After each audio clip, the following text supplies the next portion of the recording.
Hello hello AGC 26-27 প্রিয় শিক্ষার্থী ভাই এবং বন্ধুরা, নতুন আরেকটি ভিডিওতে স্বাগতম।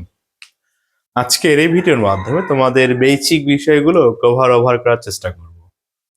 চলো শুরু করা যাক। আমরা ক্লোজ নিয়ে কথা বলবো। দেখো, CLAUAC ক্লোজ মানে হলো কি? উপবাক্য। উপবাক্য। এখন ক্লোজ কি, ক্লোজ কাকে বলে, মানে উপবাক্য। এখন ক্লোজ তিন প্রকার, একটা হলো প্রিন্সিপাল, একটি হলো সাবঅর্ডিনেট, আর অপরটি হলো কোঅর্ডিনেট। তাহলে আমরা এভাবে বলতে পারি তিন প্রকার, একটা হলো প্রিন্সিপাল, PRINCIPAL, একটি হলো সাবঅর্ডিনেট, SUB সাব ORDINATE, আর অপরটি হলো কোঅর্ডিনেট, ORDINATE। এখন এই সাবঅর্ডিনেট ক্লোজ আবার তিন প্রকার, কি কি? Noun, adjective, adverb. তাহলে ক্লোজ মানে হচ্ছে উপবাক্য। আমরা কয়েকটি সেন্টেন্স নিয়ে কথা বলি। যে আই নো দ্য বয়, যদি একটা সেন্টেন্স লিখি, আই নো দ্য বয়, তাহলে দেখো এটি একটি সেন্টেন্স এবং অ্যাসার্টিভ সেন্টেন্স, এবং একে আরো বলতে পারি সেটি প্রিন্সিপাল ক্লোজ। আবার লক্ষ্য করো, অ্যাসার্টিভ সেন্টেন্স বললাম, প্রিন্সিপাল ক্লোজ বললাম, আবার নো প্রেজেন্ট টেন্সে রয়েছে, PRESENT TENSE প্রেজেন্ট টেন্সে রয়েছে। আচ্ছা ভালো, এই নো কে দেখে আমরা প্রেজেন্ট টেন্স চিহ্নিত করতে পারি। কোন টেন্স চিহ্নিত করা যাচ্ছে? প্রেজেন্ট টেন্স, তাই সেটি ফাইনাইট ভার্ব। কি ভার্ব? এটি ফাইনাইট ভার্ব। এখন কেন ফাইনাইট ভার্ব বলা হচ্ছে? যে ভার্বগুলোকে দেখে সাধারণত টেন্স চেনা যায়, ওই ভার্বগুলো হলো ফাইনাইট ভার্ব। মনে থাকবে তোমাদের, একটু সুন্দর করে নোট করে নিবা। যে ভার্বগুলোকে দেখে টেন্স চেনা যায়, ওই ভার্বগুলো হলো ফাইনাইট ভার্ব। আবার অপর দিকে যে ভার্বগুলোকে দেখে টেন্স চেনা যায় না, ওই ভার্বগুলো হলো নন ফাইনাইট ভার্ব।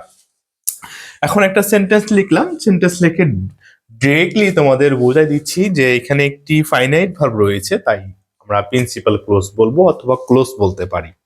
তাহলে ক্লোজের মধ্যে ফাইনাইট ভার্ব থাকাটা খুবই বাধ্যতামূলক, একেবারে বাধ্যতামূলক, থাকতেই হবে থাকতেই হবে থাকতেই হবে। কেমন? আচ্ছা দেখো, আরেকটি সেন্টেন্স লিখলাম, বলছে I know the boy, I know the boy who is my brother, I C the boy who is my brother, BROTHER। আচ্ছা, আই সি দ্য বয়, আমি একটি বালককে দেখেছিলাম, হু যিনি, হয় মাই ব্রাদার আমার ভাই। এখানে সাবজেক্টটা লুকায়িত আছে,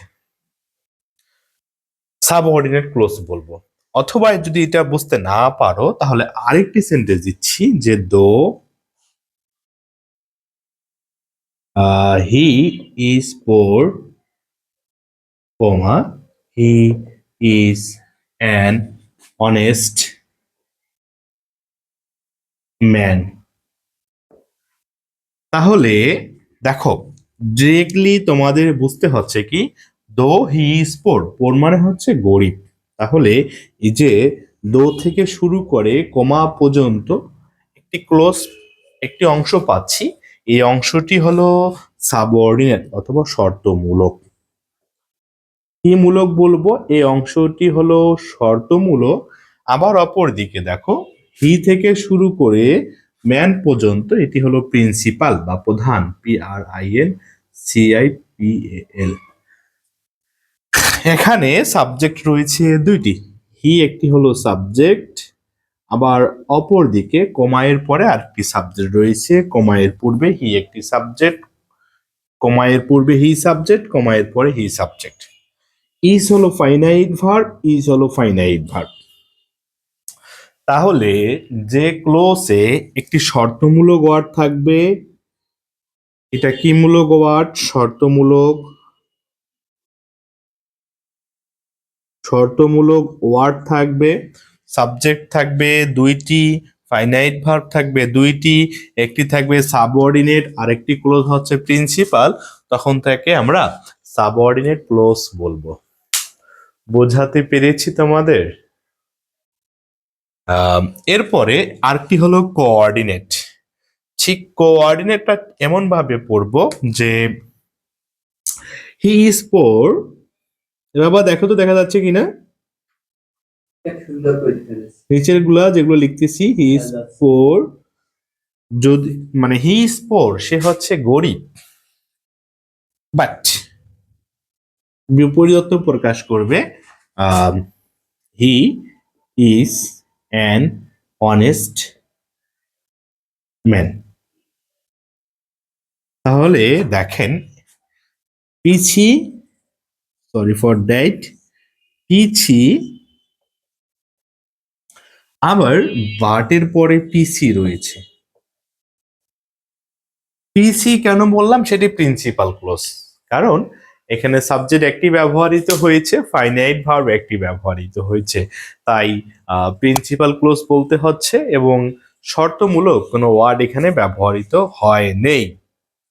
তাহলে তোমাদের বলতে হবে দুটি প্রিন্সিপাল ক্লোজ বাট দ্বারা যুক্ত রয়েছে। কি দ্বারা? বাট। এটি হলো একটি কনজাংশন। তাই পুরোটিকে, এই যে হি ইজ পোর থেকে শুরু করে হি ইজ অনেস্ট ম্যান পর্যন্ত, এই পুরোকে আমরা বলবো কোঅর্ডিনেট ক্লোজ। তাহলে তোমাদের যে বিষয়গুলোর প্রতি একেবারে ফোকাস রাখতেই হবে ক্লোজের ক্ষেত্রে, একটি হলো ফাইনাইট ভার্ব, আবার অপরটি হলো non finite verb. FINITE finite verb, আর একটি হলো non finite verb. Non FINITE non finite verb. আচ্ছা, এই নন ফাইনাইট ভার্ব গুলো আবার যেভাবে মনে রাখবা, একটা হলো জেরান্ড, RUND জেরান্ড, এটি সাধারণত নাউনের মতো কাজ করবে এবং ভার্ব প্লাস ING। সাধারণত বলছি তোমাদের, একটি হলো পার্টিসিপেল, PARTICIPLE, এটি সাধারণত অ্যাডজেটিভের মতো কাজ করবে, এটিও হলো ভার্ব প্লাস ING। আরেকটি হলো ইনফিনিটিভ, INFINITIV। ইনফিনিটিভ মানে হচ্ছে টু প্লাস ভার্বের বেস ফর্ম। তাহলে এই ভার্বগুলো হলো নন ফাইনাইট। এই নন ফাইনাইট ভার্বগুলোকে দেখে টেন্স চেনা যায় না, আবার অপর দিকে ফাইনাইট যে ভার্বগুলো আছে এই ভার্বগুলোকে দেখে টেন্স চেনা যায়। Thank you. তোমাদের সঙ্গে দেখা হচ্ছে নেক্সট কোনো ভিডিওতে। আসসালামু আলাইকুম, আল্লাহ হাফেজ।